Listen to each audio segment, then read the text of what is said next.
உத்தமः புருஷஸ்த்வன்யः பரமாத்மேத்யுதாஹிருதः யோ லோகத்ரயமாவிஷ்ய பிபர்த்தி அவ்யய ஈஸ்வரः. இந்த சம்சாரத்தில் இருக்கும் எண்ணிறந்த ஆத்மாக்களுக்குள்ளே ஒரு சிலர் உயர்ந்தவர்களாகவும் ஒரு சிலர் தங்கள் பாபங்களின் காரணமாக தாழ்ந்த பிறவிகளை உடையவர்களாகவும் காணப்படுகிறார்கள். ஆனால் ஆத்மாக்களுக்குள் இருக்கும் இந்த ஏற்றத்தாழ்வுகள் எல்லாம் அவர்களுடைய பாப புண்ணியங்களால் வந்தவையே தவிர இயற்கையாக ஆத்மாக்களுக்குள் எந்த வேறுபாடுமே கிடையாது. அனைவரும் சமமானவர்கள்தான், அனைவரும் பகவானுக்கு தொண்டர்கள்தான், அனைவருமே சமமான ஞானம் ஆனந்தம் அனைத்துக்கும் தகுதியானவர்கள்தான். ஆனால் ஒரு வேறுபாடு மட்டும் உண்டு.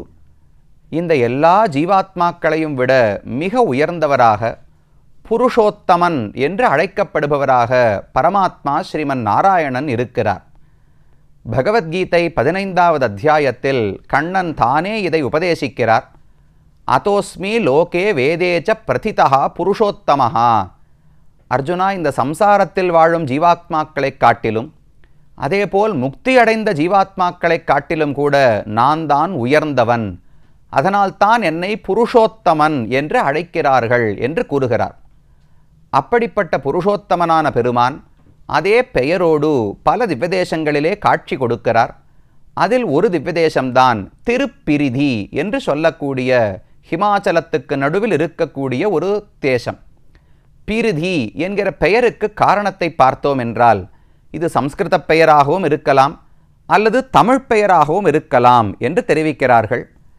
பிரீத்தி என்று சம்ஸ்கிருதத்திலே சொல் உண்டு. பிரீத்தி என்றால் அன்பு, உகப்பு என்று பொருள். அப்போ திருப்பிரீத்தி என்றால் பகவான் உகப்போடு ஆசையோடு வந்து உறையக்கூடிய இடம்.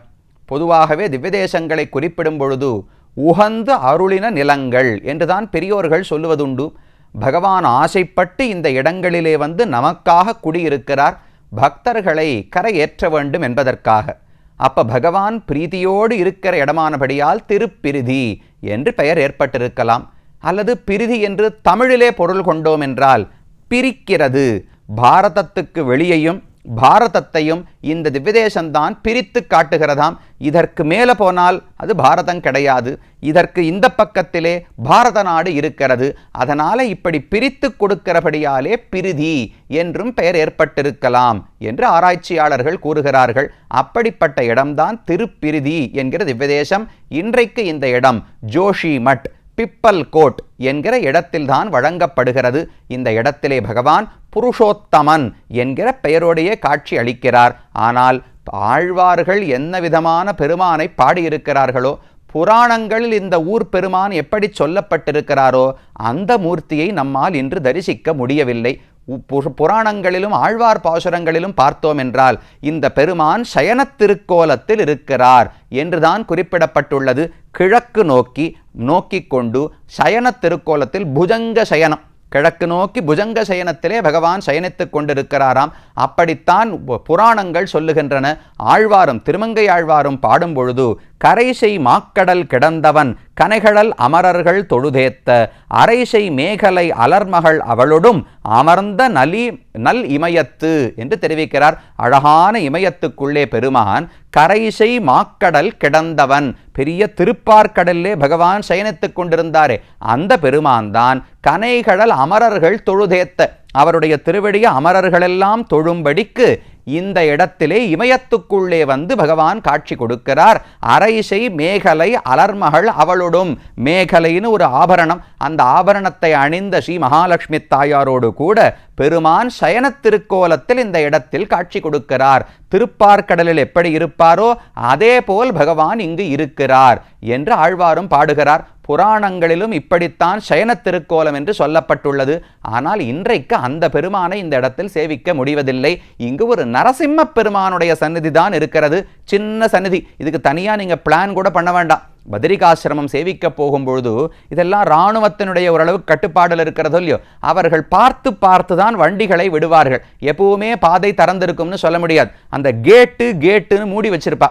ஒரு மணிக்கு கேட்டை திறப்பா, இங்கிருந்து மேலே போகிற வண்டிகளெல்லாம் ஒரு 1.5 மணி நேரத்துக்கு போகலாம், 2 மணி நேரத்துக்கு போகலாம். அப்புறம் மூடிட்டு அங்கேருந்து வர வண்டிகளை விடுவா.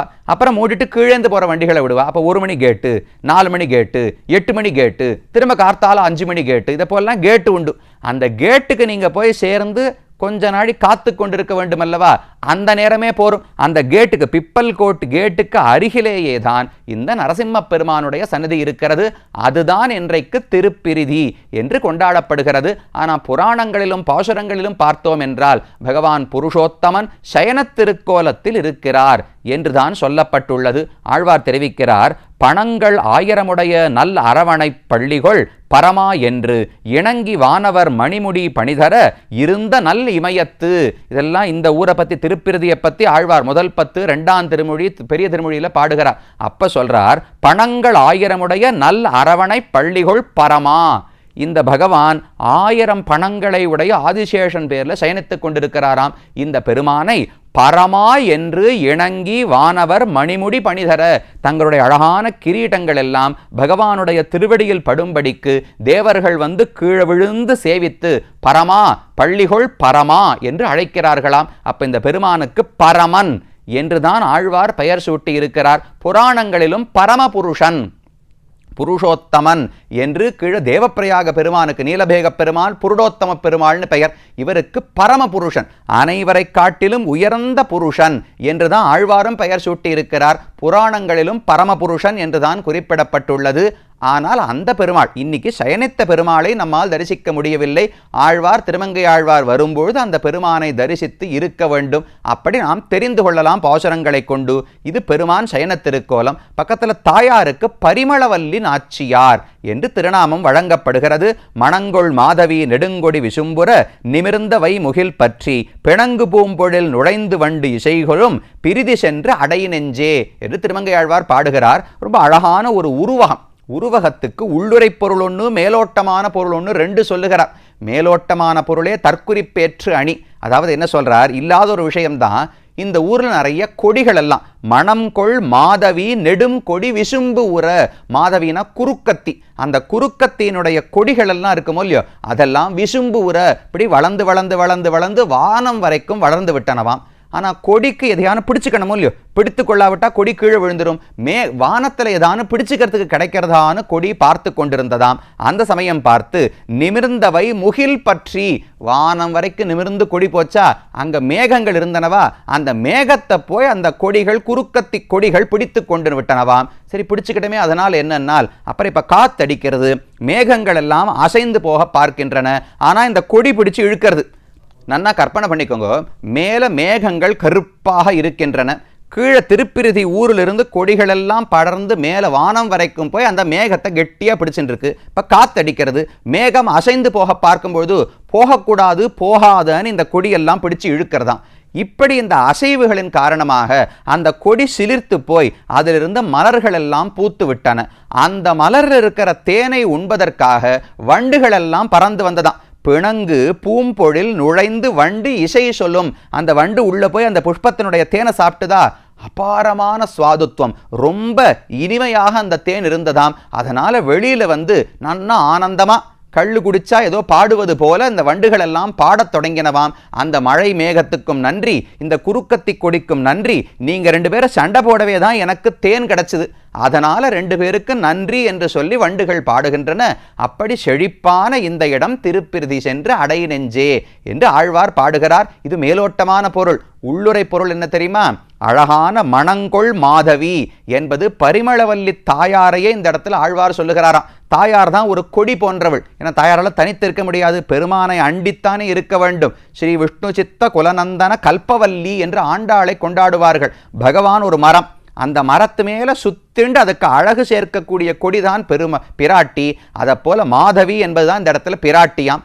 மேகம், கருப்பு மேகம் இருக்கே, அதுதான் பெருமான், பரமபுருஷ பெருமானாம். பெருமாள் நகர்ந்து போகணும்னு பார்க்கிறார். தாயார் போகக்கூடாதுன்னு பிடிச்சு இழுக்கிறாளாம். ஏன்னா இந்த பாரு, கீழே பிப்பில் கோட்டுக்கு எத்தனை பக்தர்கள் வந்திருக்கிறார்கள், இவர்களுக்கெல்லாம் அருள் புரியாமல் நீ எங்கு செல்லுகிறாய் என்று பெருமானை பார்த்து சண்டை போட்டு அவரை பிடிச்சு இழுத்து நமக்கு பக்தர்களுக்கு அருள் புரிய வைக்கிறாளாம் பிராட்டி. நாம தான் வண்டுகளை போல, வண்டுக்கு தேன் கிடைக்கணும், தேன் தான் பகவானுடைய அருள். அருள் எப்போ கிடைக்கிறது? பெருமான் போகணும்னு மேகம் பிச்சுட்டு போக பார்க்கறது, அதை குறுக்கத்தி கொடி பிடிச்சு இழுத்து இல்லை தேனை கொடு, பக்தர்களுக்கு அருள் புரிய வேண்டும்னு பகவானை தாயார் வற்புறுத்துகிறாள் என்று இந்த தாயாரை பற்றியும் வைத்து ஆழ்வார், திருமங்கை ஆழ்வார் பாடி இருக்கிறார். அப்ப பரிமளவல்லி தாயார்னு தாயாருக்கு திருநாமம், பகவானுக்கு பரமபுருஷன்னு திருநாமம், விமானத்துக்கு கோவர்தன விமானம்.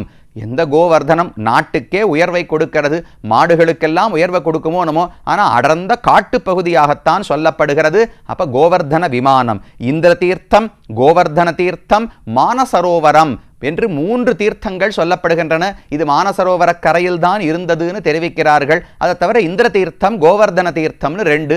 இந்த ஊரை பற்றி ஒரு அழகான பாசுரம் உண்டு. நாரங்களுக்கு இறைவன் பார்வதிக்கு நயந்தருள்வோன், வாசம்சை மானசவாவி அனந்தன் வர்தனத்தில், பாரமர் பரிமள வல்லிக்கு இன்பாகத் தென்பால் துயிலும், ஆரம் சரி இமயப்பால் திருப்பிரிதிக்கு அரசே என்று ஒரு பாசுரம் 108 திருப்பதிகளை பற்றி ஒருவர் பெரியவர் பாடும்பொழுது பாடியிருக்கிறார். இதில் எல்லா டீட்டெயில்ஸையும் சொல்றார். நாரங்களுக்கு இறைவன், நாராயணனான பகவான் இந்த இடத்துல காட்சி கொடுக்கிறார். யாருக்கு பிரத்யக்ஷம்னா பார்வதிக்காக இந்த இடத்துல பிரத்யக்ஷமானார்னு புராணம் சொல்லுகிறது. அதைத்தான் பார்வதிக்கு நயந்து அருள்வோம் என்று தெரிவித்தார். வாசம்சை மானசவாவி அனந்தன் வர்தனத்தில், மானசவாவி மானசரோவரத்தினுடைய கரையிலே அனந்தன் பேரில், திருவனந்தாழ்வான் பேரில் சயனித்துக் கொண்டு, வர்த்தனத்தில், வர்தனம்னா கோவில், அந்த கோபுரம், அந்த வர்தன விமானத்துக்கு கீழே பாரமர் பரிமளவல்லிக்கு இன்பாக, பரிமளவல்லி தாயாருக்கு அன்பு கொடுக்கும்படிக்கு ஆனந்தமாக இந்த இடத்திலே துயில் கொண்டு சேவை சாதிக்கிறான் என்று அழகான பாடலும் சொல்லப்படுகிறது. அப்ப திருப்பிரிதி என்கிற திவ்யதேசம் இதை போன்ற சில விஷயங்களோடு காணப்படுகிறது. ஆனால் இன்றைக்கு பார்க்கும் பொழுது நரசிம்ம பெருமானுடைய சன்னதி ரொம்ப விலட்சணமான திருமேனி, கையில சக்கரத்தை வச்சுருக்கார். நரசிம்ம பெருமான் கையில் சக்கரம் வைத்து சுத்தி கொண்டிருக்கும் திருமேனியோடு அழகாக காட்சி அளிக்கிறார். அருகிலேயே தாயாரையும், நாம் மகாலட்சுமி தாயாரையும் தரிசித்துக் கொள்ளலாம். இருவருமாக இந்த இடத்தில் அருள் பாலிக்கிறார்கள். இந்த இடத்துக்கு மற்றொரு பெருமையும் உண்டு. மேலே பதரிகாசிரமம் அடுத்து போய் சேவிக்க போகிறோமே, பதரிகாசிரமத்தில் தீபாவளியோடு கோவில் மூடப்படுகிறது.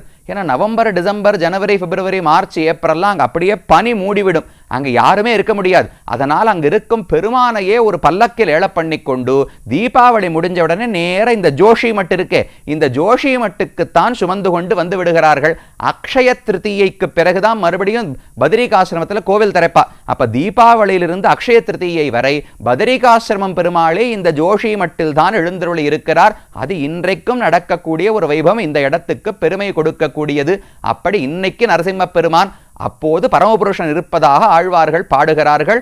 அந்த திவ்யதேசம் திருப்பிரிதி என்பது பிள்ளை பெருமாள் ஐயங்கார் தன்னுடைய 108 திருப்பதி அந்தாதியில தெரிவிக்கிறார். வழங்கும் உயிரனைத்தும் வாரிவாய் பெய்து விழுங்கும் கவந்தன் விரல் தோள் கிழங்கை பொறுப்பிரதிக்கு கிடந்தார் போல் துணிந்து வீழ்த்தான் திருப்பிரிதிக்கு என் நெஞ்சே செல் என்று ராமனோடு தொடர்புபடுத்தி பாடுகிறார். புருஷோத்தமன் ராமன், அந்த ராமன் பெரிய கபந்தனை கொன்றாரே, உலகத்தை எல்லாம் வாரி தன்னுடைய வாயில் போட்டுக்கொள்ளும் அளவுக்கு பெரிய கைகளோடு வந்தானாம், தோள்களோடு கபந்தன் வந்தானாம். அந்த கபந்தனுடைய தோள்களை அறுத்து கொன்றவனான இராமன் அந்த துணிந்து வீழ்த்தான் திருப்பிரிதிக்கு செல், அந்த பெருமான் வாழக்கூடிய திருப்பிரிதியை நீ சென்று தரிசிப்பாய் என்று மனதை குறித்து உபதேசம் செய்வதாக உள்ளது.